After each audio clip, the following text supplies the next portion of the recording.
your children can come too. So we were the children. My mother and dad had already passed away. And two of my sister and my twin, myself and my twin got to go. The other two didn't get to go, and our husbands came with us. And we learned so much more too. And I just always felt a heavy responsibility after that because I have this wealth of information about World War II. And the part that I know about what my dad did never made the history books for anything. And it's outstanding what they had to do and what they accomplished. Because at the end of the war, Russia got that part of Germany. And it never got any attention from the Americans. Every year when we come home from school with a new history book or something, Dad would say, did they mention crossing the Rhine River? No. This. No. And so it was just sad that it was never told.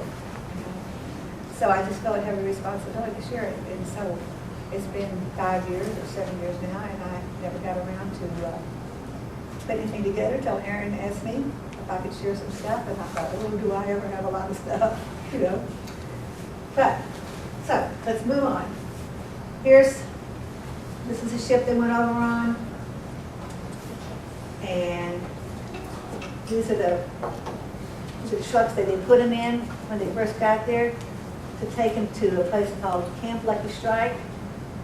All of this was just outside Normandy, it was the Normandy area. This was Normandy was in September, this was in January. The day they got there, That's in France.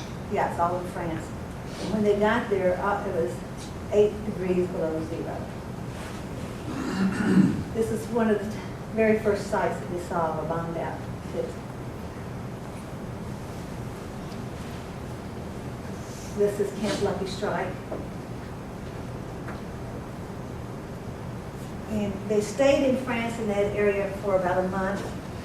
And just encouraging the people that they're there, because by then, you know, the Germans had left that area and the Americans had taken it back. And then, so they... Let's hold our questions till the end if we have time at the They end. had parades, you know, through the town. And I thought that was interesting. And I said, well, why do we have parades? Now, this is a veteran at the reenactment years later, you know. And I was so glad that he was there. He knew my dad from the war because my dad had been his captain. He said, I didn't know him personally then, but I said, but you know everywhere he went, you were with him wherever he went. He said, yes. He said, there were 125 of us. And underneath them, so anyway, and so he said that they would go through the towns in the area and they would have these parades, and they had a band. The military has a marching band, and I said, well, why would they have a band? And he said, well, they're also soldiers, but they would go through town and just encouraging the people that we're here for you, we're safe, we're here now, you know, we're not leaving. And then they would be marching because that was to help them keep in shape, because the unit that, the part of the army my dad was in was the infantry, and they're foot soldiers. So they get everywhere about foot. And so they need to stay in shape constantly. They trained for 3 years for this task in 3 different places here in the United States. If you notice, so these are the townspeople when at the parade, waving and thanking them and stuff. You'll notice there's no men, just women and children. The men who been killed in the war. And going through and people thanking them. Okay, and then they went from there, they went on train cars and everything, but not the kind of nice luxury trains you get. It was the cattle car type where they had to stand up and stuff. Went through Luxembourg and then in Belgium, and it finally got over into Germany. And when they got to Germany, and they got to the Rhine River, that's the part that they wondered if it ever made history books, and it didn't. And it's a major feat to get across the Rhine River. Tell them about the bottom left picture. Is that what? Pardon me? What's the bottom left? Amphibian? Amphibian, yeah, it's an amphibian. Yeah. It's land or water. Yeah, and so to get across that river, they would put 30 men into one of those. See them piling up? This picture right here, you can see. That's 30, whoops, 30 men in one of these little amphibian things to get across the river. And it took a bunch of them. And I don't know how many they had. The man I talked to at this reunion, he said the one that he was in going over tipped over. It holds 30 men, and one of them tipped over, and 12 men out here is drowned. It's a rapid. It was the hardest area to cross on the Rhine River. The Rhine River goes from Holland all the way down through France, down into Switzerland.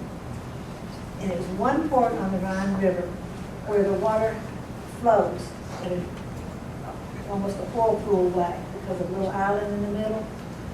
And it's been very difficult for anybody to get across. And General Patton was one of the generals involved with this. And he wanted to be the first one to ever have a military troop be able to get across the Rhine River. It had never happened again in all the wars since 63 AD. BC. BC. No, BC is before Christ. I know, we're BC, 55 BC. Anyway, so through all those thousands of years, nobody could ever get across. And he wanted to have the first one to get across. Well, when they got there and they wanted to go across, this looks like it's not very far. Here's these people here, and these towns over here. Well, those are big buildings on the other side. And you see the open space between where the people are standing there talking. There's a little open space. There's a little boat inside there. Can you see it? Ben, will you point right there? Do you see what she's talking about, Ben? Because you're close up there where you point to the area she's talking. Yes. Yes. Thank you. That's one of those amphibians. So that shows you that it's much bigger than what that picture, the depth, the width of that river is. And then once they got over on the other side, they had to climb up that big mountain. That's a vineyard, and they're pretty steep. No trails or anything except for the vineyard things. But when they got started, that's a bombers. Those are probably the Germans trying to let them know they're there. Don't come across that. We're not going to make it over here.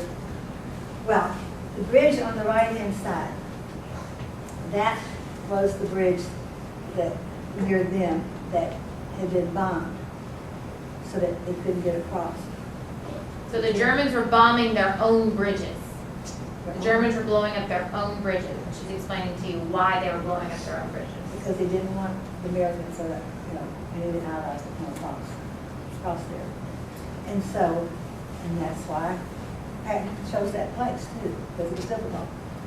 The picture on the left, so a lot of the men, the foot soldier people, went across in those amphibians. And once they got across, while they were doing that, the Corps of Engineer part of the Army was building this bridge. And Art, It's called a pontoon bridge. see these- They take a lot of pontoons, lay them down, put the rope down on top of them, they and they build can drive it. across. And every 2 minutes, if you get another big heavy-duty military truck across. Isn't that amazing? I didn't know that part. I mean, that's a really cool part when you think about pulling up a bunch of different boat areas to cross. Yeah, so they were prepared, and that's why they had the big trucks to carry those, and that was a whole other division. It took them a good 2 or 3 days to put that together. Oh, I bet. Yeah. So they got it together, and then got across. And once they got across, they walked the infantry 57 days in the same clothes. No place to shower, no place to change clothes or to wash clothes. 57, the same socks and everything. Yes, they probably got sores on their feet. They probably got all kinds of things going on. But it was a rapid advance across. They had to do it. And you'll know in a little while. They didn't know why, but they were just following the orders. This is Arnstadt. That's the first town that they came to where they knew there was a forced labor camp in that area. and here's the infantry walking into that town. Those are dead German soldiers in the ditch. Yeah, those are German soldiers that are already dead. And when we say forced labor camp, did you already clarify to them that the terminology, when we say concentration camp, or you may say prisoners in concentration camp, the terminology that she's been using is the terminology that the people there wanted to use too, like survivors of the Holocaust. They were called forced laborers, not a prisoner, because if you think of a prisoner, you think of someone who's done something what? Wrong. But if you're called a forced laborer, that shows that someone has put you there, right? That you are forced to be in that awful condition that you were in. So a concentration camp and forced labor camp, we're talking about the same concept there. Thank you. Yeah, and Americans got a lot of German prisoners, but they certainly didn't treat them like Right. that. Okay. Here's some more. Now, when they went to cross over, they had to do a blackout. And that's where they would do this, shoot off this black cloud over and over and over again. And so they went at night, but then they also, would do that to black it out so that they couldn't see what they were doing, and then they'd sort of hurry on through with that. That was once they got across and started doing things. But what I was going to tell you something about that crossing the bridge. Anyway. And then here's going through the rapids, going through the towns and see the different people. You can tell they're the civilians. Did you tell them how many days your dad walked? Yeah. 57 days? How many prisoners? Okay, yeah, right. In 57 days of action, doing that, guys, listen to this. Once they crossed the Rhine River. Once they crossed the Rhine River and walked for 57 days, it was 350 miles that they walked, and they captured 43,512 prisoners. Now, keep that in German mind. soldiers. When I was in Germany in the Army, we had some guys in our outfit that were in the German Army and joined the American Army. We talked to Poby quite a bit about it. He laughed about it. He says, we knew the Americans were coming. He says, every time we looked at Americans' uniforms, it said they had German names. There was a lot of Germans in the United States that joined the American Army to fight back in Germany. But he said they knew when the Russians were coming in, they did not want to go with the Russians. They more just ran and surrendered to the American teams that were coming in, to the soldiers that were coming in. They willfully surrendered to a lot of them. They knew the war was over, and they didn't want to be stuck with the Russians. Yeah. So that's the reason why you had 43,000 of them in 57 days. There's a lot. That certainly is. And we didn't have any place to hold them and stuff, so I don't know where they did, what they did with them. But I'll show you where some of them, where they held them. So another year came to take care of things. But this just I want to show you how thin they were. These forced laborers, these were sub-camps of a Buchenwald, which was a big main concentration camp. There were 15 of them around this area. And in the morning, they were giving a bowl of soup, and it was potato soup. And they said, you'd be lucky if you got a potato. And Piece of a bread. piece of bread, and that was it for the day. And you worked 12 hours. So most of them died of malnutrition, because they had to work 12 hours a day, and that's all they had to eat. When you're forced labor camps, if you couldn't produce or work, you got hurt, you got sick, you got shot, and thrown in a pile. Seriously. It was terrible. You're just done away with because you were not productive anymore. Miss Gard, I'm sorry, I had to step out because we'd had camera problems. Did you tell them already about what the men were told to do, your father and the other soldiers as they approached the concentration camps? No. When they got up there to that concentration camp, they were the first Americans.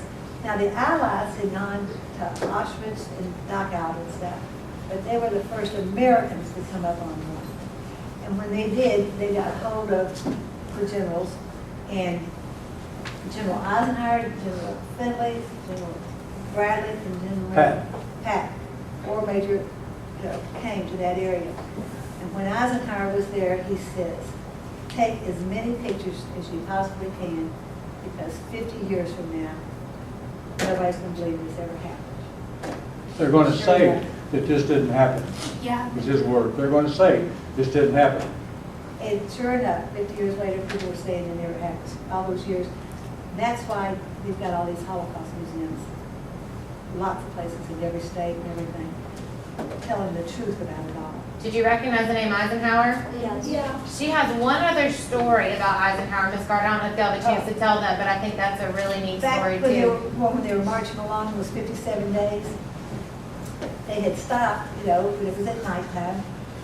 But Daddy, then the captain, he got orders to stop at a certain point and stuff. And it was a blackout, so no lights at all. And a Jeep pulls up, and Daddy goes up to the Jeep, you know, since he was the captain, and he says, the passenger side guy says, so what's the holdup? And Dad said, I'm waiting for orders from General Eisenhower. And he gets out a cigarette lighter, lights it, holds it up to his name tag, and it was General Eisenhower. And he says, he has just spoken. Her father was that close to General Eisenhower. And Eisenhower said, he has just spoken, so that is, yes, sir. He turned to the man and says, okay, up and at him. Up and, matter of fact, that's how you used to Now- yell up the stairs to wake my sisters and I up. How Up many and at him, hit of the y'all deck. seen the picture show Patton? He's No, supposed to be a yeah, real right. rough, They're tough too general. young. Real rough, tough. They're too When he young. got to Birkenwald, and he was there with the rest of the generals seeing what was going on, I remember Dad saying one time, some of the prisoners came out of the gate, looked around, and run back in again. They were that afraid. But they said, do not go in the barracks over here because they're terrible. Patton says, I'll go where I want to go. It's only So he walked in one in the barracks down in here because the people had been people died in these things and just left them. He walked in the front door, walked out the back door, and threw up. It was that It was bad. that bad for a general. And he was a rough general. He was a real rough one. Matter of fact, he's the one that picked the hard place to cross the Rhine River. Yeah. But anyway, okay. But now here is where the German army surrenders, and so here they were, you know, walking up. They come into the American lines and didn't have to fight them at all. They were coming to the Americans with hands up. Yeah, just, They knew the war was going to be over soon. and the town on the left, right, it's probably the mayor of some town, he's waving white flags like, Those are German officers on the left. yeah, we surrendered. Down on the left is German officers. I'm just going to fast forward. Okay, now here's how we handle prisoners. You know, these are German officers, but they're in a stockade type thing. You see them there with soldiers with the helmets. You know, and then they're behind armed, barbed wire, but with guards around them. You know, and I'm sure we fed them. You know, I don't know. But All over they're the prisoner of ones- war camps is what those are. These are the ones on the right are the prisoners in the stockade, they call them stockades. Miss Gard, we're at 8 minutes, just so you know, to rush you. All right, so moving right along, those are the refugees. Now this, Listen up, folks. once they got over here in those forced labor camps, then the 89th Division knew why they went such a hard time and said it was worth it. It was terrible on their part to have to do it, really hard on them. But when they got there, they realized it. And this is what the forced labor camps were doing. That's a ramp to get an airplane up to the top of this mountain. Moving right along.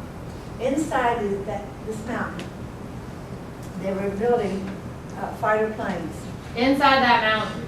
See that mountain right there? It's flat. Right on the behind top? town, behind the city, yeah. Yeah, it's flat on the top.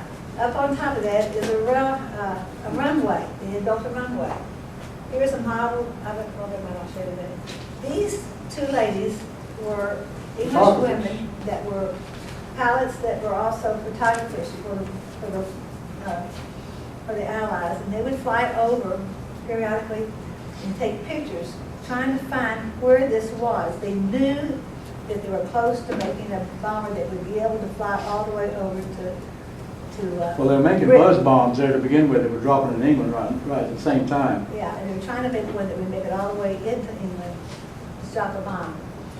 And they'd bring back the pictures to England, and then they would just be searching and searching and searching with these little magnifying glasses, trying to find something that would show them where it was. The man down there on the right, he was from Tennessee, a country boy, raised on a farm. And he said, I found it. I know this is it. And they said, how do you know?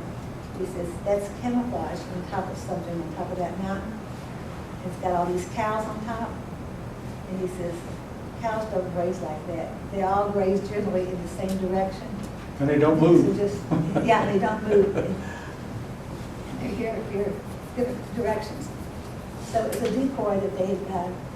But that guy from that film found the place, and that's how they did it. Good old farm boy in Tennessee. Keep one thing in mind, we did not know about this until remember when President Reagan told the Russians to tear down the wall? Once the wall came down and Germany became a nation again, this is when they found that. He's talking about the end of the Cold War, which is our next. Yes, into the Cold War. And this is when they found out all about this right in here. They didn't know about it. The Russians kept it quiet, they didn't say anything. But it took 16,000 men were killed digging the hole in this mountain to make the place where they were making airplanes, jet planes. This is the scale model of it. This is Ryback.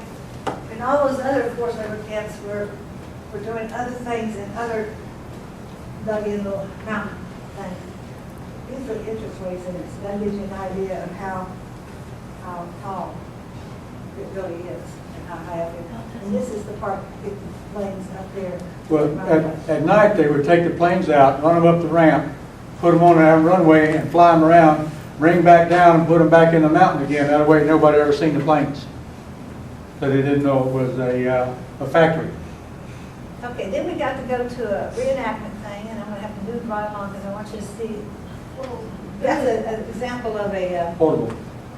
portable Hospital. hospital for the military. Now, this, we got to meet survivors of the concentration. That's where 16,000 men are buried in that wooded place behind this memorial here. They're the ones that dug the inside of the mountain out and made a factory.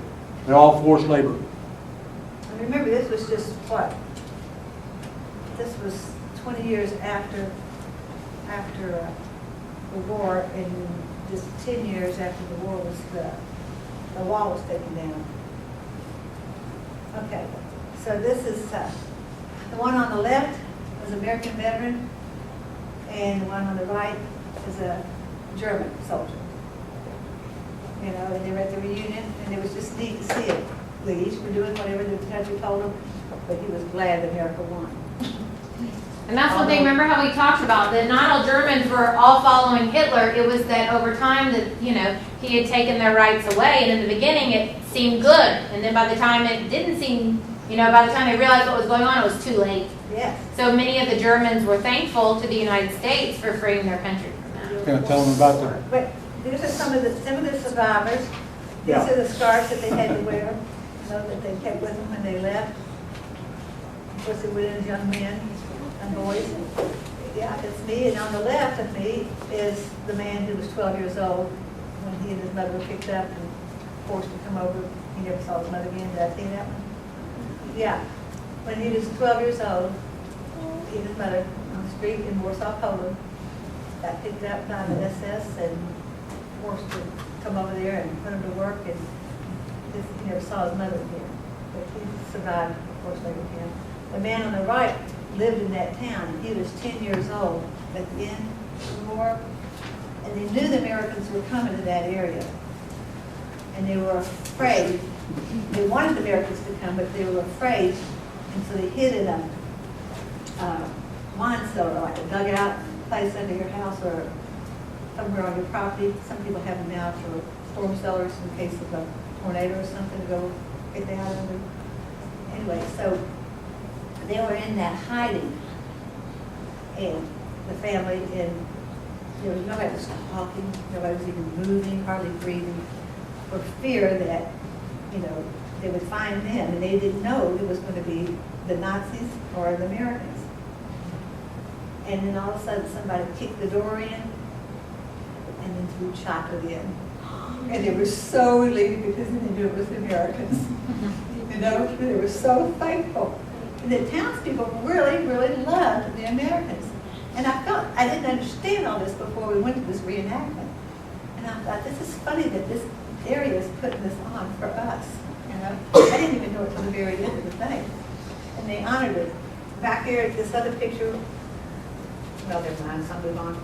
That at one point, the Americans, different people who were represented there. Most of it was for the forced labor survivors. They did it every 20 years, for 20 years every year.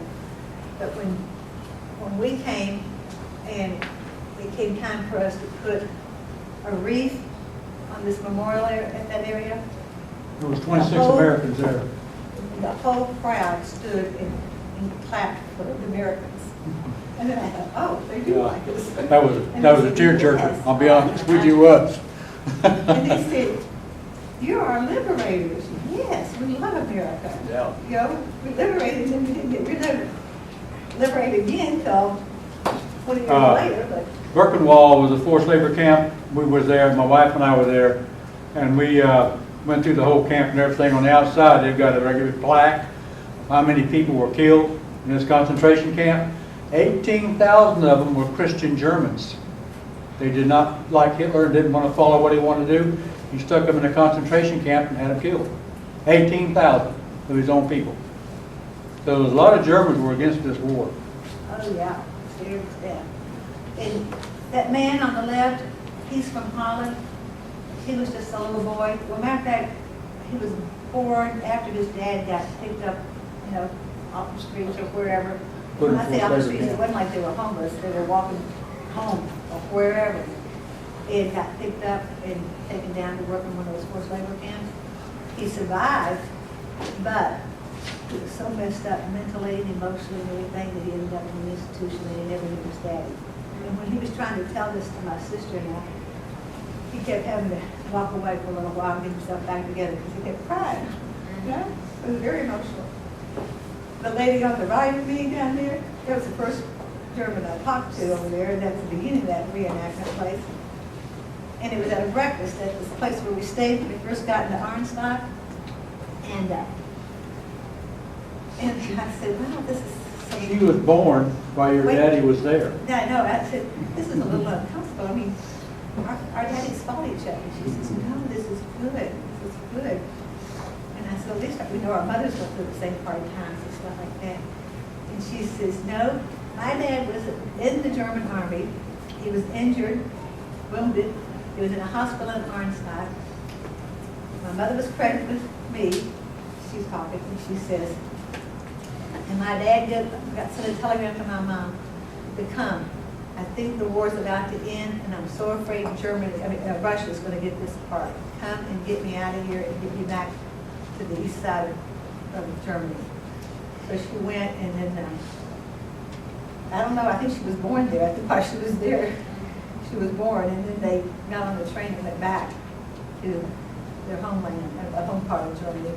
And that'll make more sense when we learn later in the week about the dividing up of Germany at the end of World War Yeah. II. And she says, I come here every year on VE Day to talk to middle schoolers about the war. You know? And I just thought, how interesting. How interesting. But anyway, when she said it turns out it was her birthday, and when I told my husband we were getting ready to leave to go start more on our tour, I told him, and he went to a forest and got her some flowers, and just before they were telling us all to get in these vans, we had to go, and then I told them what we were going to do, and so we all stood there and sang happy birthday to her and gave her flowers. Somebody said, can anything be good said about the Second World War? I can say, yeah. Yeah. I said, because they had to develop a lot of medicine to treat a lot of infections, wounds, and stuff like that. And one new medicine they came up was called Penicillin? penicillin. Oh, And that's when penicillin was around. And when I was 4 or 5 years old, I had diphtheria. They gave me 6 hours to live. In fact, they cut a hole right here in my throat so I could breathe.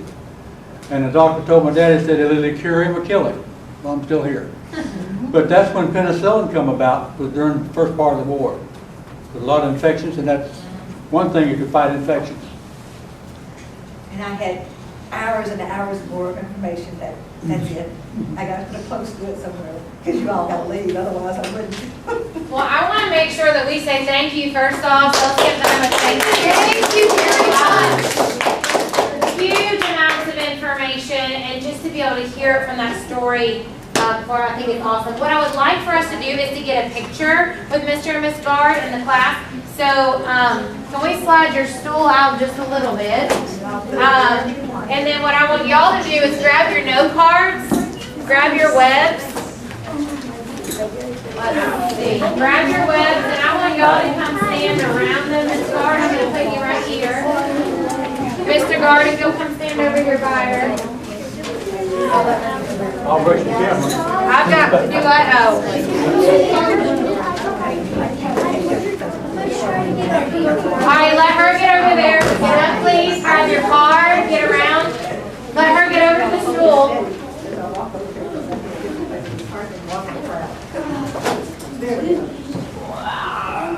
All right. And then let's get Aaron, you get on over there too. Mr. Guard, will you get over there too? Y'all all three get in right there, and then we're going to get everybody else around. You want me over? Yep, yep.